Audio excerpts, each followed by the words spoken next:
Hey friends, I just wanted to do my first official Carrying Bridge post, and it is Sunday. It's gorgeous out here. The Sunday after the 12th, I'll just leave it like that, the 12th of March, which is when I had my first conventional therapy. I want to give like a quick little update on my last few months and what happened in this first conventional therapy, but I will circle back and get more in detail as I'm able about my first few months because they were quite a journey, and I've tried things that a lot of people have never tried, and I've gotten some pretty amazing success, and I'm spreading the word about some really impressive therapies to some of the local doctors here that are now looking into getting certified to bring to Asheville. So, I'm trying to make waves. I'm trying to bring more effective therapies that can combine well with conventional therapies, which I'm not saying everybody needs, and I certainly didn't want myself, to be honest. Never thought I would be staring at chemo or surgery or radiation. And I haven't decided on all those, but I have decided that I want to do the surgery. I'm going to do a double mastectomy, and I'm going to just stay flat, baby. I'm not going to worry about the reconstruction because the amount of failed reconstructions and infections, and it's a great way to get the immune system distracted too long. For my case, my cancer is HER2 positive, which means nothing to most people, but there are ER positive, PR positive, so estrogen receptor, progesterone receptor, or HER2, which is human epidermal receptor, which means basically it starts to work up toward the skin. It can even burst out of the skin, which is not luckily anything that I've had to deal with, thank goodness. But happens a lot in other countries. And then there's triple negative and triple positive. The ones that are hormone-based tend to be easier to treat because they have pretty easy receptors to block. Unfortunately, they throw you into menopause and all sorts of things, which so can chemo anyway. But they have been fairly simpler to treat. Not that any cancer is easy, but HER2 is about the second worst. The best would be triple positive. Then you have all the receptors at your play to attack. The worst one is triple negative. Those people don't have any receptors, so those cancers are really, they're really quite aggressive. The HER2 is one that loves to metastasize, which is, my case. So my cancer has metastasized to the liver, and it's gone to the sort of left lobe of the liver, that anterior medial kind of extension of the liver over toward the stomach side, a couple little spots throughout the liver itself, but it hasn't taken over the whole thing. And I have met people who it has, and they're still alive. My tumor was fairly large in my left breast, which my big hurdle for this was getting into a practitioner. So if you don't have a doctor yet in Nashville, get out there and get yourself a doctor. I really didn't see this one hitting me at age 37, but it's on the rise. It doesn't look good in the future for the numbers. There's more and more xenoestrogens, and these are like the microplastic conversation. There's more toxins in the air. There's more carcinogens in the water. You can pull up these sites online and look at what's in Asheville water. There's, depending on where you were raised, there's more radiation. I mean, I grew up by a base in Plattsburgh, New York. It's one of the highest rates of breast cancer up there. So, there's also a lot of chlorine in the water. And there's all sorts of fun chemicals around this earth, right? You can't avoid them all.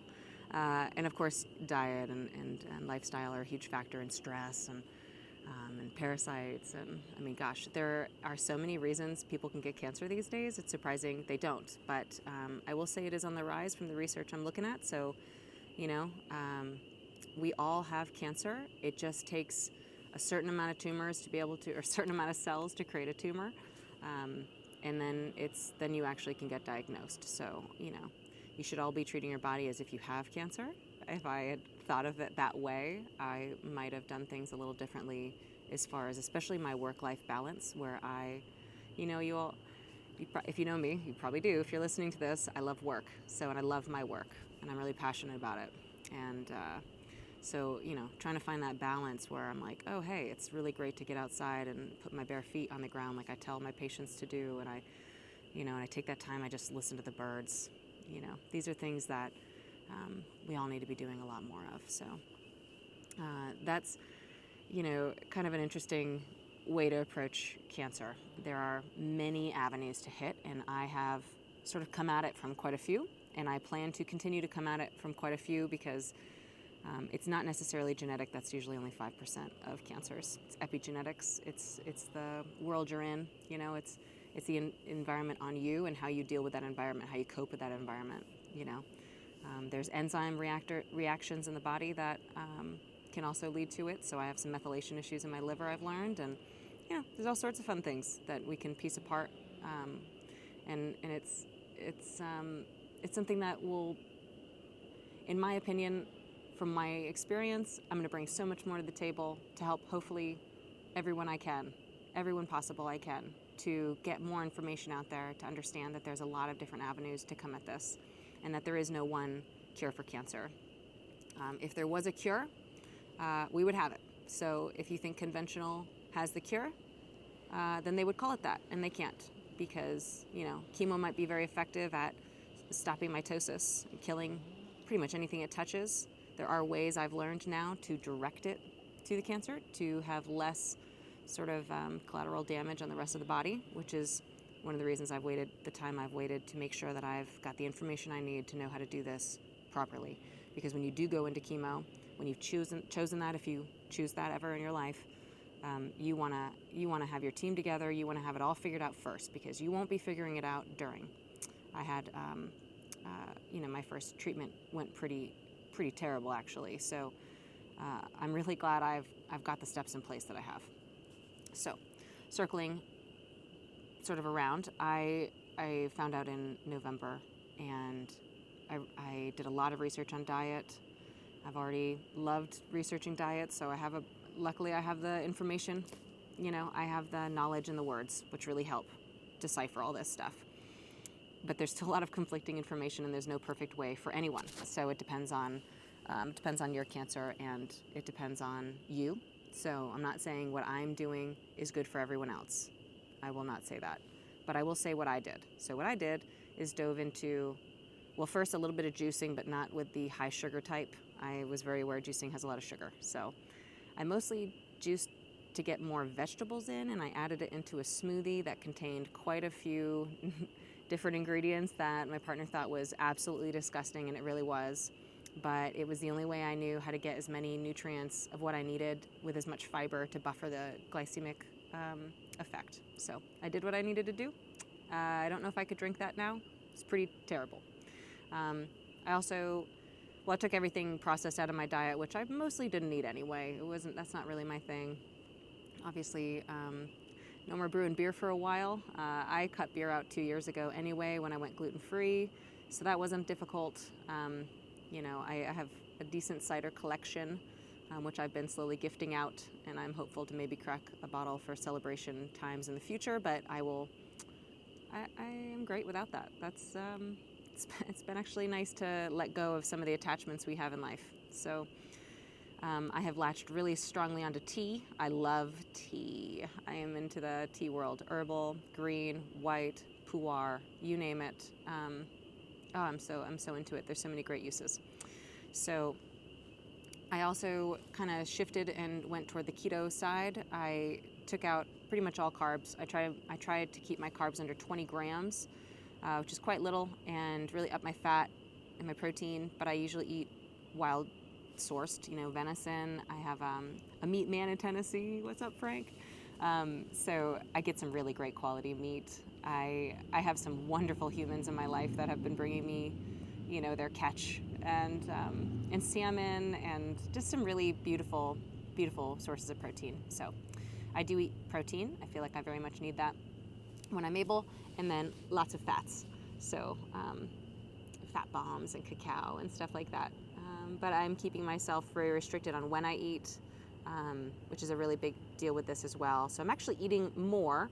I lost a lot of weight, and everybody's noticed that. But I don't eat late, so it's been really easy to keep weight off. Actually, I'm surprised. So I've shifted that gear, and that's taken a few months to kind of get out of cravings and stuff like that, which luckily, I had cut coffee, about 2 years ago, only had it here and there. I cut out dairy more than 2 years ago. So I don't have a lot of things that are difficult for me. I cut out bread a long time ago as well, but there are some things I miss, like sweet potato chips, which now I'm started conventional. I'm allowed to have just a couple, which is pretty lovely. So I did a lot of research. I did some high-dose vitamin C IVs. That's a really wonderful thing. I'll explain that. There's a lot of different information on when and how to use those. Was doing that. I saw a lady that was sort of underground for a while doing some pretty interesting IVs. That was quite an experience, and I'll go into detail on that story someday. It's hilarious. I've tried so many crazy things. I've got all sorts of different parasite cleanses, and Jesus, I've done coffee enemas now, which is an overshare, but I've done it, and not a lot. I'm not diving into one thing too much. I'm trying to understand why, and I'll explain these therapies I've done more in individual videos so that you guys have something more to learn yourself, and I can explain this. Just get as much of that information out to make you understand why I chose it. But these are some of the things I've done. One of the most important things I've come across is mistletoe, which has been just a life-changing therapy. And this is the one that has been boosting my natural killer cells and allowing my immune system to, hey, notice, I have cancer growing. A lot of the time, cancer is sneaky and it likes to hide. It cloaks itself so the rest of the body can't see it. The immune system's busy doing everything else. And so cancer's a tricky thing. It's not as straightforward as you think. It also doesn't just eat sugar, glucose, which is so easy to cut, except that your body makes it, even out of protein. So that's why I have to keep my protein kind of on the moderate level. But we can make sugar out of all sorts of things. So gluconeogenesis is the term for that. But cancer also can shift and eat on glutamine, which is an amino acid, and it's the most abundant amino acid in the body. So you can't stop that. You just can't. So it will find a way to survive if it's able.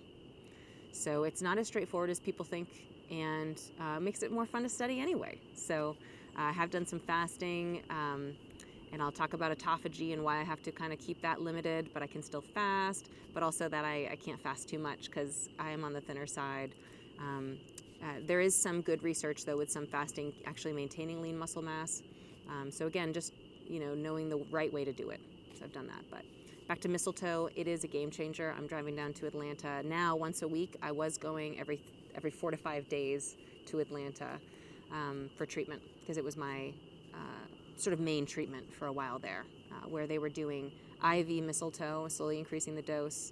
They do a subcutaneous injection in my belly, which induces fever. So fever's a good thing. We want to get the immune system kicked up, and it's not fun. It's not going to be a fun process, but it is quite a great way to get the immune system kicked on. And then I even had the the painful privilege of intratumoral injections, which are when they actually inject into the tumor itself. I will discuss that in detail another time. Extremely just a lot of discomfort. Let's just say that, stinging bees. But that's because my tumor was quite dense by the time we were able to get into mistletoe. But now, there's been so many changes. I've gotten quite a lot of softening. The whole consistency of it's quite different. Even on the PET scan, we could see 2 necrotic spaces in the tumor, which is just amazing and unheard of. So the conventional oncologist that I'm seeing, Dr. Rob, she's awesome at Messino. Very, very open-minded woman. I'm really excited to have her as my oncologist. She, I think, is sort of blown away. So hopefully, again, I'm making some waves and getting some information out there about some of these adjunct therapies that are actually synergistic with chemo. So I'll discuss why mistletoe works with chemo in the future as well. It's fascinating, really cool stuff. But I started treatment this past Tuesday, and they started me with Perjeta, and then they did Herceptin. And I had an allergic reaction to Herceptin, which is unfortunate because I need to do Herceptin. It's one of the only drugs that's actually targeting the HER2 receptor. So trastuzumab, I can't say the typical scientific generic name, but anyway, so I had fever and it was not in the right way. It was bad, and they had to hit me with some steroids. I couldn't breathe very well with shallow breathing. Unfortunately, HER2 receptors aren't just on cancer cells. They're also on your heart. They're on your GI tract. They're on your pancreas. So unfortunately, it does go to those areas too. And I have some heart issues I was born with, so hit that kind of hard, but we're just going to have to approach that and keep my supplements and all of my smart alternative methods and ways of healing the heart on board, because we need Herceptin to keep me on Earth. So we're using it, and it's okay. And I'm actually hoping the next one won't be so crazy bad. But I got super nauseous. I ended up throwing up about 4 times that night. And this was supposed to be the easy drug. They said, you'll feel nothing from Herceptin. It's so easy. But the Taxotere, the chemo, might. That one's going to be a little bit intense. So I was all revved up for the Taxotere, baby. I was ready. I have my hand chiller, this recirculating hand glove kind of things, hooked up to all these cords to this little cooler that circulates this ice water, and then I've got my little shoe booty kind of sock things that do the same thing, because I'm trying to avoid peripheral neuropathy, which is really common with Taxotere, and also very high rates of it with Perjeta. So I was all geared up for those, and I'm renting this iWave from the Mistletoe Clinic in Atlanta, which is from France, and actually heats my tumor 6 degrees, about 6 degrees warmer inside, so I can put that onto the liver site and get my liver heated up to about 108, which is the number you need to kill cancer cells. Your other cells can survive, trust me, and it doesn't burn the skin because it directs it deeper, which is pretty great. I'm just throwing everything I can at it. I have no doubt the tumor in the breast will shrink pretty fast. I do want to try to hit the liver stuff as fast as I can so that I'm able to get to surgery at some point when I'm stable. And then I'm going to be hitting the alternative therapies in the other end again as well. I don't plan to do radiation at this point. Hyperbaric chamber has really good studies, so I may be trying to purchase one of those so I could be using it more regularly, or I will be using one of my favorite doctors in Marshall's as often as I can. So, and that doctor is Dr. T, if you know about her. She's fantastic. I do high dose vitamin C with her sometimes as well. So again, killer team I'm set up with. But the plan will be next week to do the Herceptin and the Taxotere. So I am doing weekly low-dose chemo and low-dose monoclonal antibodies. The only one I can't do low-dose is Perjeta, so that one's going to be the first week of every month. So I'm going to be doing a cycle of 3, so 3 treatments in a month with the 4th week off, so that I can allow my bone marrow and immune system to come back, which is really unusual. A lot of people do this treatment, every 3 weeks, and they just get pounded with the maximum dose. But if you didn't know, you can actually, you can request low dose. It's way gentler on the body. Not that any of this is gentle, but this is probably the best way to navigate it. This is how they do it in Germany and Europe. Also, fun note is that 80% of cancer patients in Europe use mistletoe or are put on mistletoe. It's the standard of care over there. Whereas in America here now we're getting into our 2nd phase of study at Johns Hopkins, but it did pass the 1st phase, which was tested on stage 4 pancreatic patients, and it passed. So a lot of those people lived. And I've met a few pancreatic patients in the Mistletoe Clinic in Atlanta, and you really wouldn't know. They seemed quite strong. So anyway, I'll continually update you as this progresses. I just wanted to get a video out there while I have hair, because I'm not sure how I'm going to feel. Monday I go for mistletoe Mondays, and then conventional treatment, which is the monoclonal antibodies, which will be Herceptin and then the Perjeta first week, and then chemo, low dose. So I'm hoping to work Wednesday, Thursday, Friday, but that did not happen this past week. So we're just going to have to see how it goes, and I'm going to shave my head on the 22nd, so next Friday this baby will be bald. I got some sweet hats though, so never fear. I will have a cool hat or a beanie. I got some really cool new beanies. I'm going to check out some wigs, but I will not drop a fortune on a wig. I don't really care that much about hair that much. My partner promises me a mullet wig, so I'm hoping I can get a fun mullet wig, maybe I heard this term recently from a patient. I thought this was so good, a Kentucky waterfall. So maybe I'll play with one of those, but I don't know, we'll see. So yeah, thanks for tuning in and listening to me blabber on about part of my story and my first treatment. And I hope you guys stick around for the rest, and I hope you find it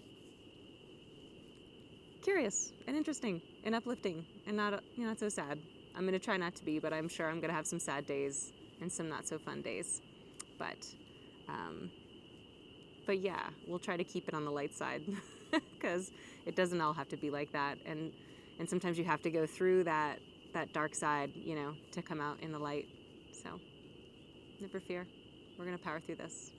Thanks for listening, and I hope you all have a wonderful day.